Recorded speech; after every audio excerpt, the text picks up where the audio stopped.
हाँ भाई जूस सारा आधे किलो चाहिए पीलो। ठीक है बा। अस्सलाम वालेकुम उस्ताद। वालेकुम। ये भाजी तो खपा छड़ी थी सॼी मांखे छाड़ी भाजी आए बाबा गंज बीठो। बीठा आहिनि कुकड़ बीठा आहिनि ठीक है बीठा। हलो इहो ताज़ा कुकड़ माना ताज़ा कोई में बाकायदे। हलो को तो बाबा 3-4 दफ़ो हल जल्दी कर मां वेठो आहियां हेॾो। हाँ कौन सा ला? कुकड़ वॾा हूंदी नी कुकड़ वड़ा होंदा है। वॾा को माना जेके बीठा थी माना सॼा इहे को त अञा फ़ाइदो आहे। जल्दी कर जल्दी देर थी थिए।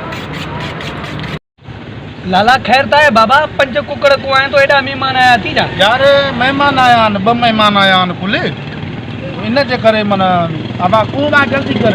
काथों जा आया जी काथों जा मेहमान कराची को आया आहिनि जेको आहे कुकड़ वठी आहे। यार ता मेहमान नवाज आयो 2 मेहमान जे करे 5 कुकड़ को आए तो लाज़मी यार जहिड़ी सिंधी भी खाराईंदा अथी सिंधी भी ताकत अथी सिंधी भी को आए बाबा जहिड़ी खाराईंदा तेड़ी उहो बि खाराईंदो न कराची में सम्झो न बाबा। सिंधी भी को आए सिंधी बि को बा हिकिड़ो उस्ताद सिंधी बि को हिकिड़ो। हां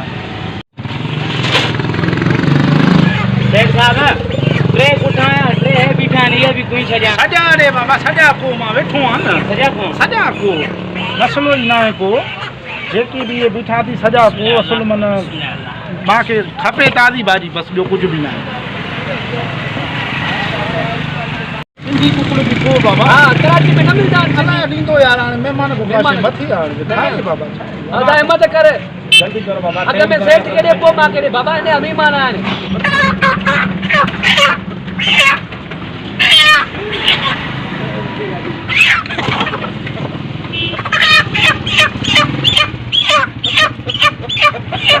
बिस्मिल्लाह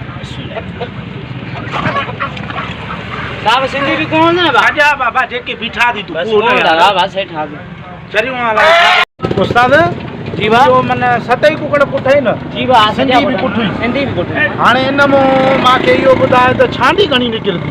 छांडी छिके 30 रुपए या 40 रुपए निकिरंदी ईअं जी न बसि सही हाणे हीअं कर जेको आहे तो मूंखे छांडी कढी ॾे हिन मो पर थोरो तकड़ कर महिमान अचो खाराईंदा छांडी उन लाइ 30 जी छांडी वठण आयो। ऐं ॿियो भाॼी पीस करे छॾियो न साईं भाॼी मां छा कंदुमि ग़रीब माण्हू हे महिमान चयो बाबा जेको आहे त मूंखे छांडी खाराए उन लाइ आयो। माना जेके को आहे सिंधी बिंदी माना छांडी कढण का छांडी खां त आहियूं न हाणे 30 जी ते मथां ओए भाॼी काढे क्या भाॼी हेॾो दुकान थी हलंदो यार हे माण्हू हली वेंदी ॿिया ईंदा हली छो न वेंदी पर तूं पंहिंजी फज़ीलत ॾिस न महिमान जी फज़ीलत ॾिस ओॾो वारो आयो आहे त तोखे छा चए थो छांडी खाराए बाबा मां तुंहिंजा कुकड़ त नथो खई वञा न छांडी ॾे कुकड़ तो वटि हूंदा हेतिरी पांडी ये 7 कुकड़ को आहे वठे तो वरी 30 जी छांडी पोइ यार लाज़मी छांडी कम में आहे त छांडी वठंदुमि न तो उस्ताद। इनके बुधा मां मुर्गी वड़ दूं हिन जो कमु आहे पुछा करे न बा छा घणी भाॼी हूंदी तूं जो चयो अची करे खर्चले करे छॾी मां ते चई त सभु कुकड़ लाइ बाबा सिंधी बि पंहिंजो कुटुंब बाबा ॾे बाबा 50 छांडी दे उथु त उथु अरे उथु त वरी मां छुटे न घुरायां उथु बाजू हले अरे मां जो नहीं भाई ना हल न तू भी हल न 7 कुकड़ कोएदा 7 गुरे बिटरी जी जांडी हो मरियम सेठ को